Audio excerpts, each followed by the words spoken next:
Bismillahirrahmanirrahim. Assalamualaikum warahmatullahi wabarakatuh. Para sahabat-sahabatku semua sekalian, para sedulur, saya doakan semoga selalu senantiasa dalam lindungan Allah Subhanahu wa Ta'ala. Semoga selalu diberikan kemudahan-kemudahan, semoga selalu diberikan kesehatan dan lindungan dari Allah Subhanahu wa Ta'ala. Amin ya Allah ya Rabbal Alamin. Para sahabat-sahabatku, jika berkenan silahkan klik tombol subscribe di bawah ini. Terima kasih banyak para sedulur, para sahabat-sahabatku semua sekalian telah mensupport dan mendukung perkembangan channel saya. Semoga Allah membalas kebaikan-kebaikan para sahabat-sahabatku dan para sedulurku semua sekalian. Amin, amin ya Allah ya Rabbal Alamin. Keajaiban yang keempat, malaikat penjaga angin. Baluqiyah kemudian kembali melanjutkan perjalanannya. Ia berjalan kemanapun kakinya hendak melangkah tanpa tujuan yang jelas. Setiap saat hatinya selalu berdoa memohon kepada Allah Subhanahu wa Ta'ala agar bisa dimudahkan, bisa bertemu dengan Nabi akhir zaman yang bernama Rasulullah Muhammad SAW. Hingga sampailah Baluqiyah ke dalam sebuah tempat.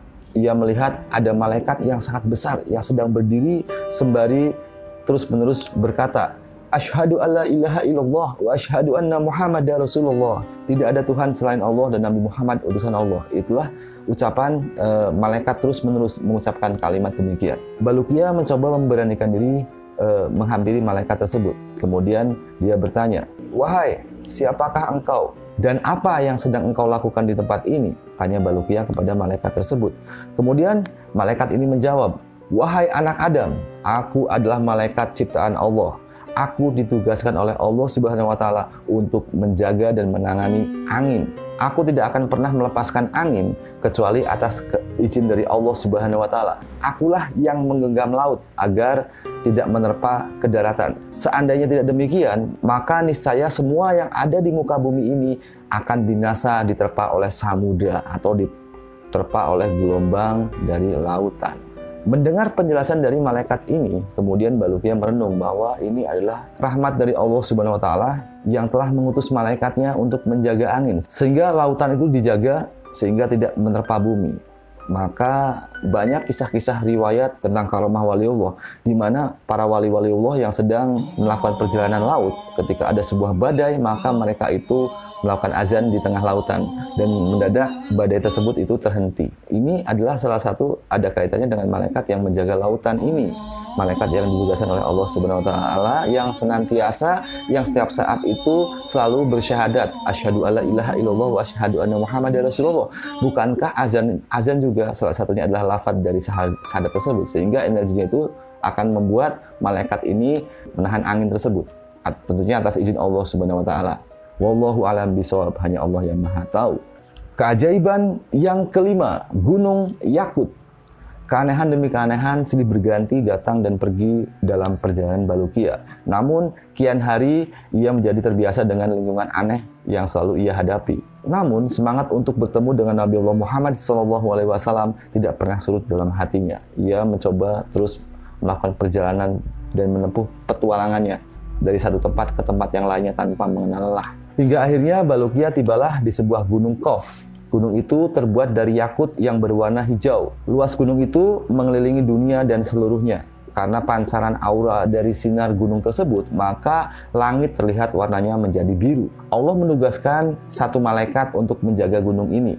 Apabila Allah hendak mengguncangkan sebagian muka bumi, maka Allah memerintahkan malaikat tersebut untuk menggerakkan lapisan yang tersambung dari belahan bumi tersebut ke gunung Qaf. Apabila Allah berkehendak untuk menenggelamkan sebuah desa beserta isinya, maka Allah memerintahkan malaikat ini untuk memotong lapisan kampung tersebut dari bumi yang juga terhubung ke dalam gunung tersebut. Baluqiyah kemudian berkata kepada malaikat itu, "Apakah yang ada di belakang gunung yang begitu luas ini?"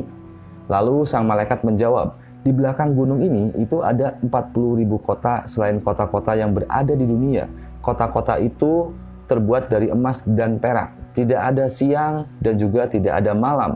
Penduduknya adalah para malaikat yang tidak pernah lelah dan tidak pernah berhenti untuk bertasbih mengagungkan asma Allah Subhanahu wa Ta'ala." Begitulah jawab dari sang malaikat. Kemudian Baluqiyah kembali bertanya, "Lalu apakah yang berada di belakang kota-kota tersebut?" Sang malaikat kemudian kembali menjawab, "Di belakang gunung ini itu ada 70.000 hijab atau penghalang." Hijab atau penghalang. Setiap hijab atau setiap penghalang itu besarnya seukuran dengan besarnya dunia. Tidak ada satu orang pun atau satu makhluk atau satu orang pun yang bisa menembus hijab-hijab tersebut. Yang mengetahui isi di balik hijab itu adalah Allah Subhanahu wa Ta'ala. Jawab sang malaikat ini. Keajaiban yang keenam, gunung dari emas. Balukia pun kemudian pergi melanjutkan perjalanannya hingga sampailah ia ke sebuah gunung. Di sana ada malaikat-malaikat yang rupanya seperti kijang. Balukia kemudian mengucapkan salam kepada mereka, lalu mereka pun membalasnya. Balukia kemudian bertanya kepada mereka, "Wahai, siapakah kalian dan apa yang sedang kalian lakukan di tempat ini?" Para kijang-kijang itu kemudian menjawab, "Kami adalah sebagian dari malaikat Allah. Di sini kami beribadah kepada Allah Subhanahu wa Ta'ala semenjak kami diciptakan," jawab malaikat tersebut. Lalu Balukia kembali bertanya kepada mereka tentang keberadaan gunung besar yang menghadap kepada mereka, yang menyinarkan cahaya yang begitu terik seperti cahaya kilauan matahari. Lalu para malaikat ini menjawab, itu adalah gunung dunia yang terbuat dari emas. Semua logam emas yang ada di muka bumi itu bersumber di dalam gunung tersebut. Itulah jawaban dari malaikat-malaikat tersebut. Keajaiban yang ketujuh, ikan besar yang bisa bicara. Balukia kemudian beranjak pergi meninggalkan mereka. Ia melanjutkan menempuh perjalanannya hingga sampailah ia ke sebuah laut yang begitu luas. Di sana ia melihat ada 2 ekor ikan yang sangat besar yang sedang mengapung di atas lautan tersebut. Kemudian Balukia bertanya kepada ikan-ikan tersebut, "Wahai makhluk Allah, siapakah engkau?" Melihat kedatangan Balukia, kemudian 2 ekor ikan besar ini bertanya kepada Balukia, "Wahai makhluk Allah, siapakah engkau? Dan sedang apa engkau berada di tempat ini?" Tanya 2 ikan tersebut. Kemudian Balukia menjawab, "Aku adalah dari bangsa manusia. Namaku adalah Balukia. Aku berasal dari Bani Israel. Aku sedang menempuh perjalanan yang sangat jauh untuk bertemu dengan Nabi akhir zaman yang bernama Rasulullah Muhammad SAW." Itulah jawaban dari Balukia. Kemudian Balukia melanjutkan ucapannya, "Wahai ikan-ikan yang berada di lautan, aku kebetulan sangatlah lapar. Sudikah engkau kiranya memberikan aku makanan?" Pinta Balukia kepada mereka. Dengan izin Allah, keajaiban pun terjadi. Ikan-ikan tersebut diberikan semacam keajaiban sehingga bisa memberikan makan kepada Balukia. Ikan-ikan tersebut itu mengeluarkan roti. Dan roti itu kemudian dimakan oleh Balukia sehingga Balukia bisa merasa kenyang. Semua karena kehendak dari Allah Subhanahu wa Ta'ala. Keajaiban yang ke-8, malaikat berwujud burung yang sangat besar. Balukia kemudian melanjutkan perjalanannya hingga sampailah ia ke dalam sebuah tempat atau sebuah jazirah yang belum pernah ia singgahi sebelumnya. Di sana Balukia melihat ada seekor burung yang sangat besar, yang begitu indah rupanya. Karena sangat indahnya, niscaya semua mata yang melihat burung tersebut akan terpana dibuatnya. Burung yang besar ini itu sedang hinggap di sebuah pohon. Di bawah pohon tersebut itu ada sebuah hidangan, ikan yang sudah matang, ikan bakar yang sudah matang. Sepertinya burung yang besar ini itu sedang menunggui hidangan tersebut. Kemudian Balukia memberanikan diri untuk menghampiri atau mendatangi burung tersebut. Kemudian Balukia bertanya kepada burung ini, "Wahai sang burung yang indah, siapakah engkau dan apa yang sedang engkau lakukan di tempat ini?" Kemudian burung yang indah itu menjawab, "Aku adalah salah satu malaikat Allah. Dulu aku ini berasal dari surga. Aku diutus oleh Allah Subhanahu wa Ta'ala untuk mengirimkan hidangan ini kepada Adam dan Hawa ketika keduanya bertemu di Gunung Arafah.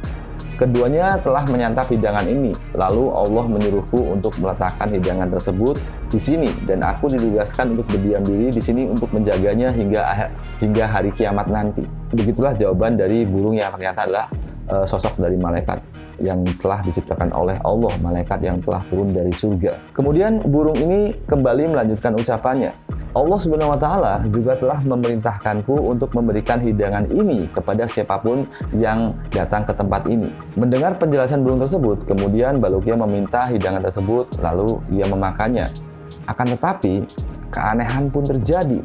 Setelah ia makan hidangan tersebut, tidak sedikit pun hidangan itu berkurang. Jumlahnya tetap seperti sedia kala.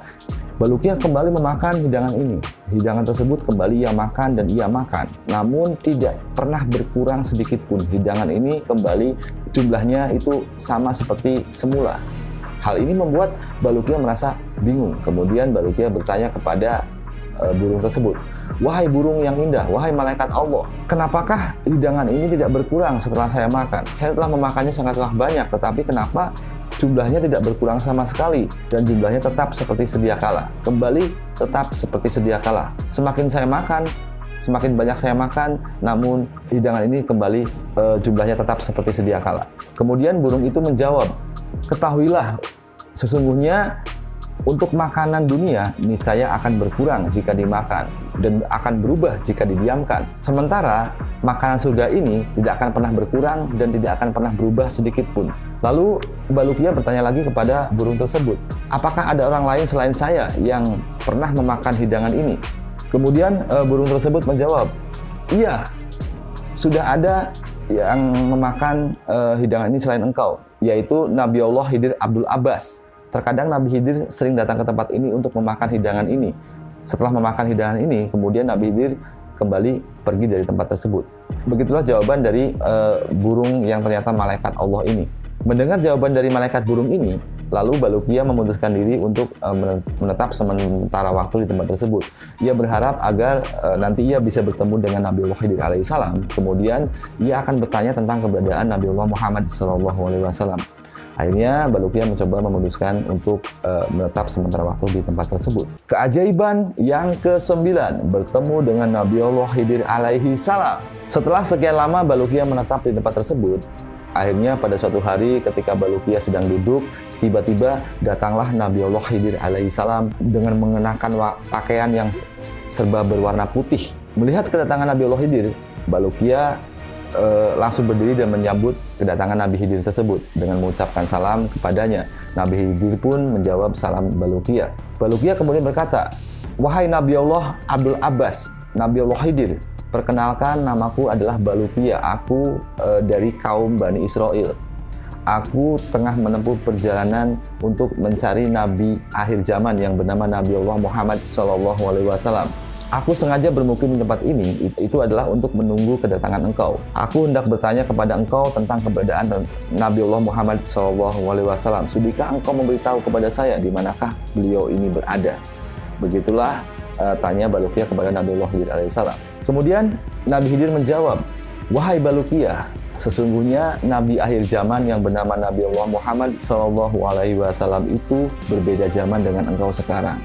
Maka Nabi Muhammad itu tidak akan muncul pada saat ini, dan engkau karena berbeda zaman dengannya, maka engkau tidak akan pernah bisa bertemu dengannya. Itulah jawaban dari Nabi Khidir.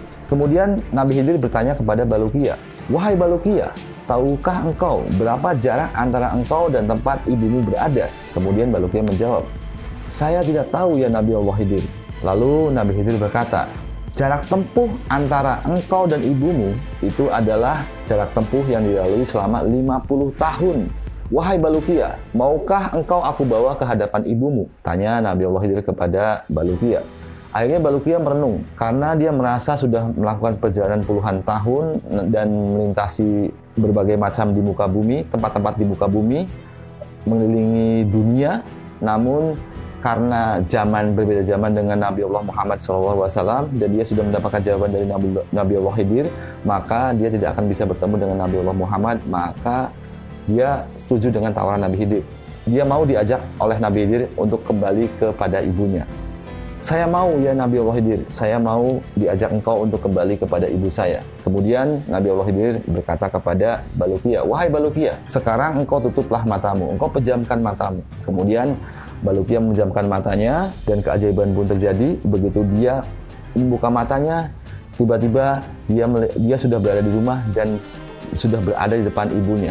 Kemudian Baluqiyah memberikan salam kepada ibunya dan ibunya sangat terkejut luar biasa, sekaligus juga senang gembira karena melihat kedatangan Baluqiyah yang sudah pulang ke rumah. Ibunya berkata kepada Baluqiyah, tadi saya melihat ada sosok burung warna putih yang membawa engkau datang kemari.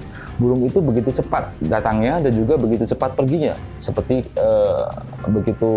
kilauan cahaya. Burung itu langsung pergi begitu saja. Kemudian Baluqiyah menceritakan pengalamannya kepada ibunya.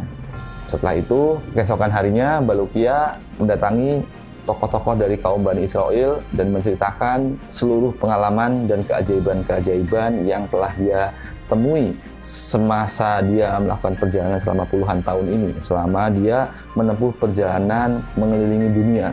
perkataan dan cerita Baluqiyah kepada kaum Bani Israel ini kemudian diabadikan ke dalam sebuah kitab, kepada sebuah naskah atau lembaran yang sangat terkenal dari kalangan Bani Israel. Menurut sebuah riwayat, itu dikisahkan bahwa Baluqiyah ini berumur 1000 tahun. Kisah tentang Baluqiyah ini cukup masyhur di kalangan kaum Bani Israel. Ini adalah sebuah kisah yang memang memberikan inspirasi kepada kita. Ternyata banyak tempat-tempat di muka bumi ini yang belum dijamah oleh manusia, dan banyak tempat-tempat di muka bumi ini yang masih menyimpan tentang misteri dan tentang rahasia yang kita sendiri tidak pernah tahu. Hanya Allah Subhanahu wa taala yang Maha tahu. Wallahu a'lam bishawab. Namun ada hal yang menarik yang memang bisa kita jadikan renungan pada kesempatan kali ini, itu adalah Allah Subhanahu wa taala itu Maha mengatur dengan sangat adil alam semesta ini. Allah mengutus malaikatnya untuk menjaga muka bumi. Allah mengutus malaikatnya untuk mengatur siang dan malam. Allah mengutus malaikatnya untuk menjaga angin. Allah mengutus malaikatnya untuk menjaga binatang berbisa seperti ular-ular agar tidak mengganggu manusia. Itu adalah bentuk dari rahmat Allah Subhanahu wa taala kepada manusia. Maka dalam surat Ar-Rahman, Allah Subhanahu wa taala berfirman kepada manusia, "Fabi ayyi ala'i rabbikuma tukadziban?" Maka nikmat Tuhanmu yang manakah, wahai manusia, yang engkau dustakan? Allah Subhanahu wa taala sudah memberikan banyak kenikmatan. Allah Subhanahu wa taala banyak memberikan rahmat dan anugerah kepada manusia. Maka sesungguhnya kita tidak boleh menjadi orang-orang yang kufur terhadap nikmat Allah Subhanahu wa taala. Semoga kita semua senantiasa bersyukur terhadap nikmat dan karunia dan keberkahan dari Allah Subhanahu wa taala. Semoga kita semua bisa selalu senantiasa bersyukur sehingga Allah Subhanahu wa taala akan melimpahkan banyak keberkahan dan rezeki yang melimpah kepada kita, yaitu orang-orang yang bersyukur. Para sahabatku, berkaitan dengan C19, maka percayalah bahwa Allah Subhanahu wa taala telah mengutus banyak malaikat-malaikatnya. Nanti pada suatu saat nanti, pada saatnya itu Allah akan mengutus malaikatnya itu untuk menarik kembali C19 ini, sehingga permasalahan yang tengah kita hadapi saat sekarang ini insya Allah bisa diselesaikan. Tidak ada sebuah kekuatan lain yang bisa menanggulanginya kecuali dengan kekuatan atau izin dari Allah Subhanahu wa taala. Allah Subhanahu wa taala akan mengutus para malaikat-malaikatnya untuk menghapus, untuk menarik kembali C19 ini dari muka bumi. Kita percaya bahwa Allah Subhanahu wa taala Maha segala-galanya, maka kita harus banyak berdoa, kita harus banyak bersyukur, kita harus banyak meminta kepada Allah Subhanahu wa taala agar memberikan rahmat dan melindungi kita semua. Semoga kita semua selalu senantiasa dalam lindungan Allah Subhanahu wa taala. Amin ya Allah ya rabbal alamin. Mungkin demikian saja yang bisa saya sampaikan pada kesempatan kali ini. Akhirul kalam, wabillahi taufiq wal hidayah. Wassalamualaikum warahmatullahi wabarakatuh.